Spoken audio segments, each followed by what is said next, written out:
March 24th, 2023. How's it going, guys? Well, I've got another video for you. And what are we going to talk about today? We're going to talk about the Goth room and some of the things I've been working on. And I'm going to show some things I've got finished here. And down the line, I'll be doing several other videos on certain things from actually even from metaphysics to being able to visions to enter different realms. And we're also going to be talking about bands here in Kansas City and a lot more stuff going on. But right now what we're going to talk about is, I thought, well, I had this one candle holder that I bought at the thrift store. I thought it looked pretty good for the Goth room, and I painted it black. But I thought, well, I could make some candles up. Back when I was 10 years old, I had a kit that my parents bought me, and it had 3 different plastic shapes that you could actually put together, and you could pour the candles up in. So I thought, this would be no big deal. And it's pretty simple. And I'm going to show you what I used to also make this. But this cup right here, actually, I bought at the Dollar Tree. There was 5 of them together. It was $1.50. And if you're wanting to make just some basic candles, this is the ticket right here. Now, I used the paraffin wax. You can buy soy. You can buy beeswax. It doesn't really matter. They all start to melt from about 130 to 150 degrees. So I did do a test before I actually made these. In a glass ashtray, and because I wanted to, there were some things that they said about also putting them in the freezer and stuff like that. And I'll get to that in a minute here about a few things that the do's and don'ts of that. But I poured this up, and I let these set and cool for about an hour. Now, you see things on the internet there. It's like, oh, don't let them be in there more than 10 minutes. I don't know about that, because when I poured this up, these things are really hot. And I'll show you what I used here. A couple, 3 things. Now, what I got here is basically an old frying pan. I bought this, actually, at the thrift store way back. And it's a heavy one, too. It's got a kind of heavy metal bottom on it. It doesn't matter, though. And you have to have kind of like a double boiler. So what you have to do, you have to fill this with about half water, okay, in this pan here. And this, I got it just recently. I seen this sitting over there at the Salvation Army one. It went like $5-6 for this thing. And I thought, man, that is just the ideal thing to pour the wax up in and heat it up in. Now, it's not as big as some of the actual ones you can buy at like the hobby places and stuff, but they're from $40 to $80. And this thing will do plenty of wax if you're making, I mean, this would probably do, if you were heating it up, you could probably, like that, you probably could do, I don't know, 15, 20 of them. I mean, I guess if you're doing something commercially, I guess it would, that's different. But anyway, so I also want to explain how this works. I'll pop this out real quick for a second. And then there was another deal in there. They were showing people weighing this, and they had digital scales and all that. And it's like, oh, come on. I mean, you don't have to get that complicated with this. Now, maybe if you were working with certain chemicals, other chemicals, you might, but this you don't. So what I did, I had 5 cups. I took 5 cups like this, okay? 5 scoops of the paraffin wax, and I put it in there. Then I took another half a cup and put in there, okay? Well, I poured all these up, but guess what, guys? I was a half short. So I had taken this completely full, 5 of these, and then I put 5 and a half in there. So if you go to do this, to do these, you want to actually put 6.5. So you got 5 cups, put an extra cup and a half. And that's all you have to do if you're pouring, like I say, 5 of these up like that. But it was no big deal. I just took the wax that I felt I had about a quarter full. I just broke it back down, put it back in there, remelted it, and put it back in. No problem. Now, I was also going to show you a couple other things I use. Now, you can use, I've seen people using clips. I bought some little tiny clips, and they worked fair. I had some problems with that, too, because they started to go down into the wax. And what you used to do was just take a pencil, tie it on the pencil, and just drop it, from the bottom with the little metal piece at the weight on the bottom. That's all you have to do, actually. But what I did do, one thing you really should do is get you a pan, a tin pan, anything like this, and put those cups or whatever kind of what you're doing inside this like that. Now there's a reason for that. If you're using plastic, if you're using glass, if you're even using metal, if one of those forms for some reason breaks, explodes, starts leaking, it will catch the wax. Good idea, guys. But I just put that there, and then I can just go pour, and I was done. That's all it took. Now I'm going to show you how this come out, but one other thing we were talking about. I had to let this set for about an hour and cool. They say, oh, don't let them set more than 10 minutes. This took a while to cool off, but it was still warm after an hour. But what I did, one thing you want to be aware of, you can put them in the freezer. No more than 10 minutes. Because just like anything, when it cools down, this had cooled down for 1 hour. I put this in there for 10 minutes. It won't hardly crack them then. There won't be no cracks or lines in them. Now, if you leave them in there too long, you'll have fracture cracks all over everywhere. Now, I don't know if you guys can see that or not, but you don't see no cracks in that. And I let it set for 1 hour, and then I put it in the freezer for 10 minutes, and I took it out after 10 minutes. After 10 minutes, it was still in there, and I just kind of took the sides and lightly pried like that on there, and then just popped right out. That's all it was.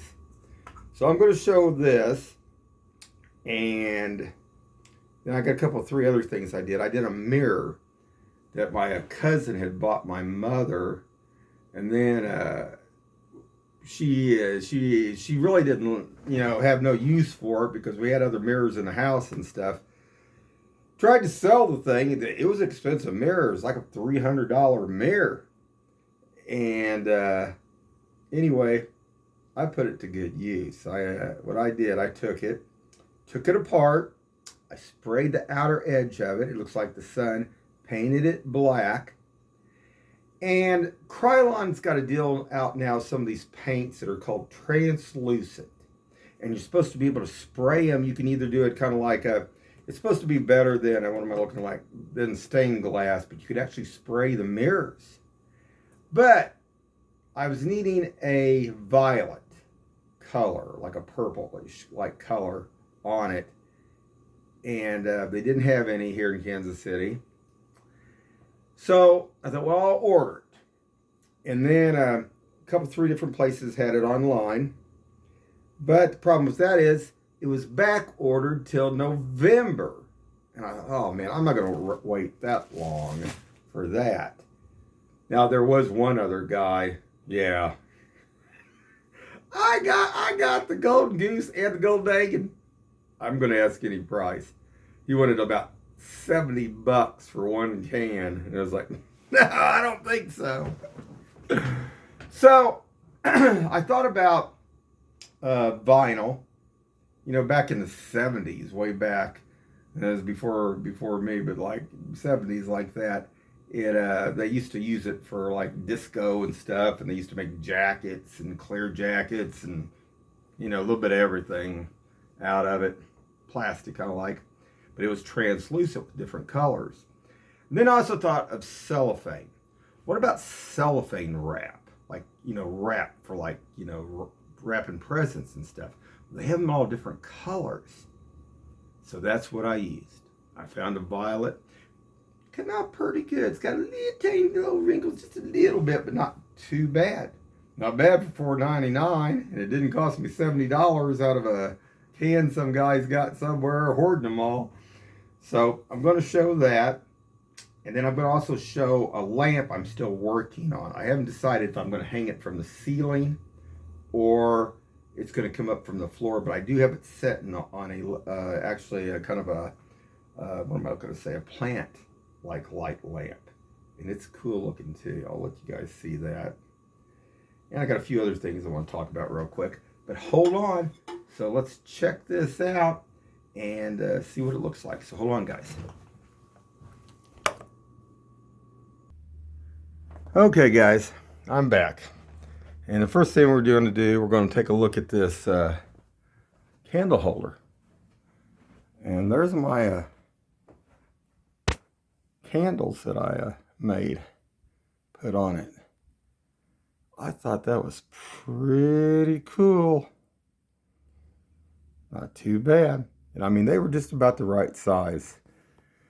Now, I probably would go with the soy because the flame's not as high on the next ones, because the flames off these, it does get a little bit up there. But just for decoration, fine. It looks awesome, definitely. And then we're going to look at my mirror. Now there's my $300 mirror. That's what that mirror did cost, was $300. But what I did, I took it apart. It had a cardboard backing, and it had about 40 staples holding that cardboard backing in. And then on top of that, then of course the mirror was underneath it. Pulled the mirror out. I painted the outer rim of it. And I'm going to show this with the light off too, guys.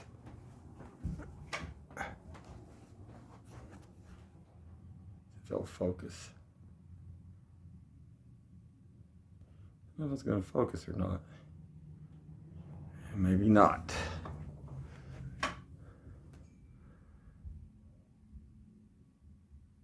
So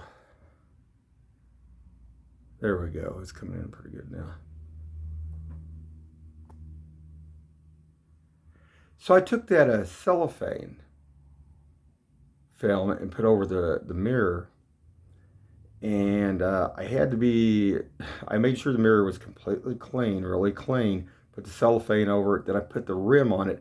I had to lift it up in the center, and then I had to flip it over without any, like I say, without it actually moving too much, because it would have made a lot of wrinkles if I'd have done it any other way. But actually, so you can see, guys, that's pretty cool. The effect it gives is really neat. There's some of the other things that I've acquired. My lantern, I think it was the most expensive thing I bought. It was around $22. I got like a 10% discount on that. And that other was a $7.99. Was the wine holder. That's what that is there. Took some old Christmas lights. Kind of put a few lights in there with some vines. Pretty cool stuff. Now, this is the other thing I've been working on. Now this thing, interesting here.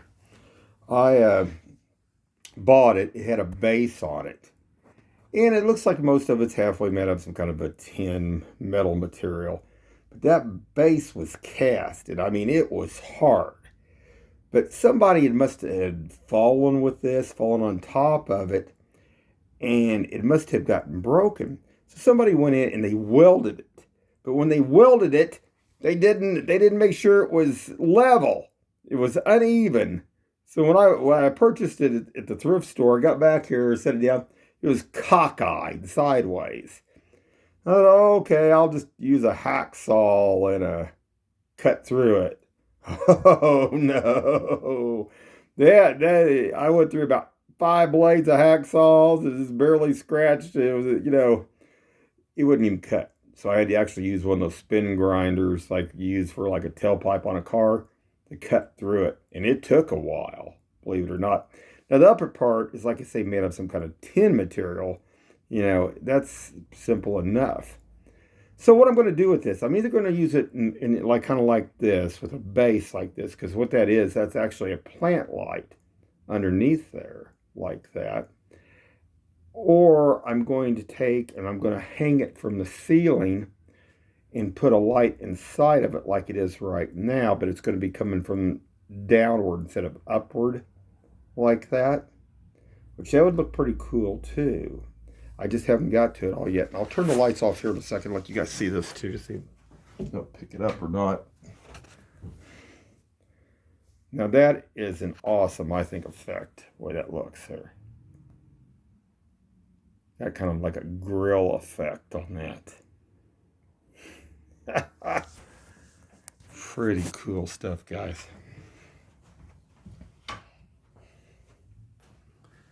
And I'll show the room one more time. Now what I'm thinking about doing on this mirror, I got this mirror hung here right now, but I'm thinking about buying a canvas painting and maybe one or two and putting one across here. I haven't decided exactly what I want yet. And like I say, it's more for the Gothic room like here. So I was looking at like a couple kissing, or I was looking, they have some actually with fire and ice, and they have also like a couple with in fire, like in flame, which is kind of cool looking too. And they also, I was looking at a couple other ones. I was looking at a couple of Gothic like angels, and I thought I found just what I wanted. But this thing, it showed this one, it was a new style where this gal had wings and stuff, and she's standing there and stuff, kind of like, and come to find out, it was like $56. It wasn't too bad. I mean, I figured up to maybe like $100 or whatever. But this thing was real tiny for $56, like 8 by 12 or something. And I mean, it's like, oh my God. And then if you hit it to the larger size, it was like $290, and they're printing it off on a print machine. I mean, I could see if somebody was actually painting it for you for that price, but not on a print machine. No way. So I don't know. So I'm gonna let you guys tell me what you think. Would a fire couple be good? A fire and ice couple? There's one that shows two, a man and a woman basically kissing, and it shows kind of like the galaxy, kind of like where there's lightning, in their faces and stuff, different colors, kind of like a rainbow-like color. I can't show them because they're copyrighted. Everything's copyrighted, guys. So, but tell me what you think. Got any suggestions about the headboard up there by the bed here? Let me know on that. And like I say, still in the works here a little bit more. And I'm going to either, like I say, on this, it's either going to be hanging. I'd really thought about hanging it, but I don't know. It kind of looks kind of cool, but I wanted higher on a base. And one other thing, guys. Also, I mess around with crystals a little bit and stuff. That actually, if you guys can see that or not, that is one of my smoky quartz crystals. And I have one, that's one of my big ones, and I have one on each corner of the head of where the headboard is up there. As you can see, which actually makes a triangle. No, it's not a pentagram, it's a triangle. It's like a Altair, Vega, and Deneb, when you're looking at. And I'm going to talk about this later, about the metaphysics deals. Some people might be interested in that. And also about this mirror and why I did what I did. Now, a lot of the witchcraft bunches, they don't like mirrors in the bedroom. That don't worry me at all. And we're going to talk about this, and we're going to, like I say, a little bit more of it. Anyway, guys, just a short little video. And like I said, keep your eyes open. And I wish this thing would focus a little bit better. And have a good one out there.